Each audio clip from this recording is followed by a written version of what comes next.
জুলাই নিয়ে জিপ ছিঁড়বেন, মুক্তিযুদ্ধ নিয়ে উল্টাপাল্টা বলে জিপ ছিঁড়তে হবে না। কোথায় রাজাকার শাবক আর কোথায় আমরা মুক্তিযুদ্ধের পক্ষের মানুষ। জামাত শিবির সর্বোচ্চ সুইপার মেথর হতে পারে। তারা হয়ে গেছে সচিব, আমলা, সব জায়গায় জায়গায় বসে আছে। সচিবালয় থেকে এই নিচু জাতের রাজাকারদের কাকে বের করেন, সেই জায়গা থেকে আওয়ামী লীগ বের করাচ্ছে, এই রাজাকার শাবকদেরকে বের করেন, দেশের জন্য ভালো হবে। বেদব মুক্তিযুদ্ধ নিয়ে নোংরা কথা বলে, আপনারা তার নাক মুখটা সমান করে দেননি কেন এখনো?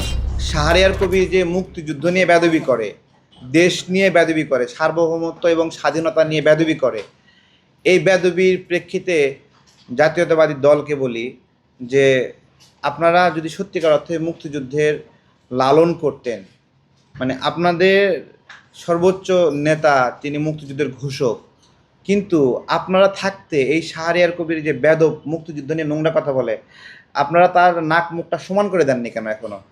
সে এখনো গ্রেপ্তার কেন হয়নি?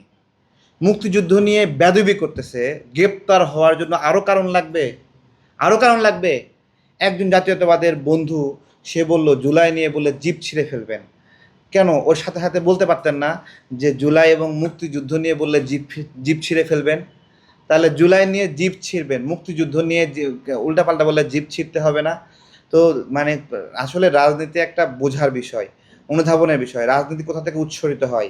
বাংলাদেশের রাজনীতি উৎসরিত হয় মুক্তিযুদ্ধ থেকে।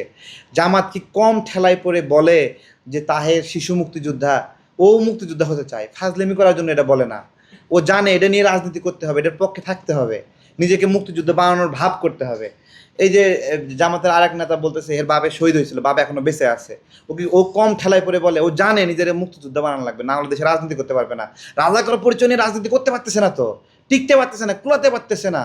এই পরিচয় কখনোই সম্মানের না, এই পরিচয় নিন্দা, কুৎসা এবং কালো একটা অধ্যায়। যে দেশের মানুষকে হত্যা করে আপনার একটা বড় একটা বিল্ডিং, 20 তলার বিল্ডিং, সেই বিল্ডিংয়ের সোসাইটির যে সভাপতি, সে ওই বিল্ডিংয়ে 2জন মানুষকে হত্যা করছে।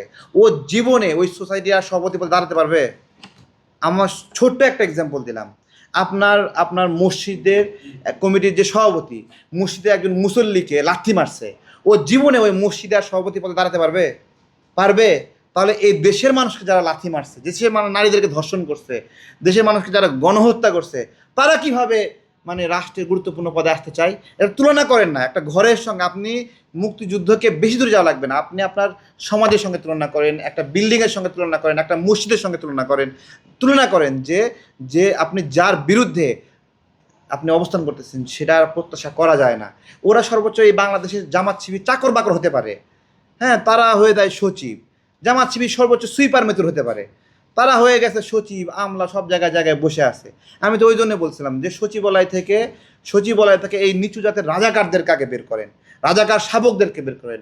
এরা তো নির্বাচনের আগে, যদি মাননীয় প্রধানমন্ত্রীর কথা সঠিক হয় যে 60% হলো অন্তর্বর্তীকালীন সরকার জামাত ছিল, কিন্তু আমরা মনে করি পুরোটাই জামাত ছিল। যদি সেইটাই হয়, সেই জামাতিদের বের করার দায়িত্ব আমাদের না আপনাদের? জিজ্ঞাসা করছি।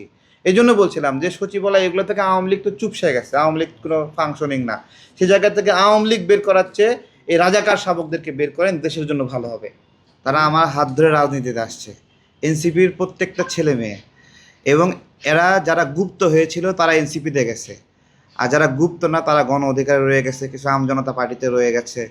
যে কারণে ওরা যে গুপ্ত, আমার সামনে আসতে ভয় পায়। কি উত্তর দেবে?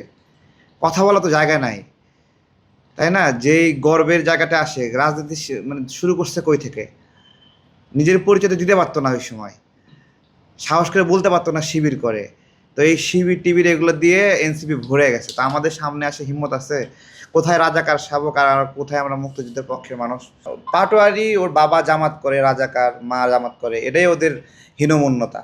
এছাড়া আর কি আছে? এটাই তো ওর মানে একটা আত্মপরিচয়ের ঘাটতি, তাই না?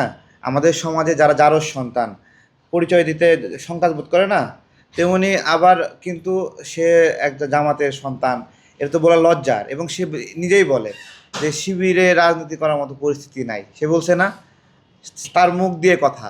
তার মানে সে এমন একটা পরিচয় থেকে আসছে যে পরিচয় সে নিজেও দিতে লজ্জা পায়, বাধ্য হয়ে এখন এনসিপি করে। মামুনুল হককে স্ট্রাইক দেওয়ার মতো যথেষ্ট কারণ আছে না?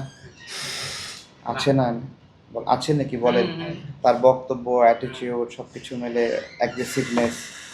সোশ্যাল মিডিয়া তো সামাজিক, এখানে তো বাচ্চারাও থাকে, তো সেই বাচ্চারা যদি ভয় পেয়ে যায়, না আপনি নেন, একটু ম্যানেজ করেন, সাইডে রাখেন। ফোন আসছে না, ও ইয়ে করে দেন। আপনাদের সামনে অ্যাজডো এদেরকে প্রায় 8 বার ফোন দিছি, বুঝতে পারছেন? ধরেনি, ধরে না ওরা, এইটা তো বললাম না একটু কি করতে পারি। ওটাই বলবো। I have a plan. ওকে, অনেক ধন্যবাদ। জুলাই গণ অভ্যুত্থানের পরে ভারতীয়রা এখানে থাকার কথা, এখানে তারা শেখ হাসিনা যাওয়ার সময় তারাও সঙ্গে সঙ্গে পালায় গেছে।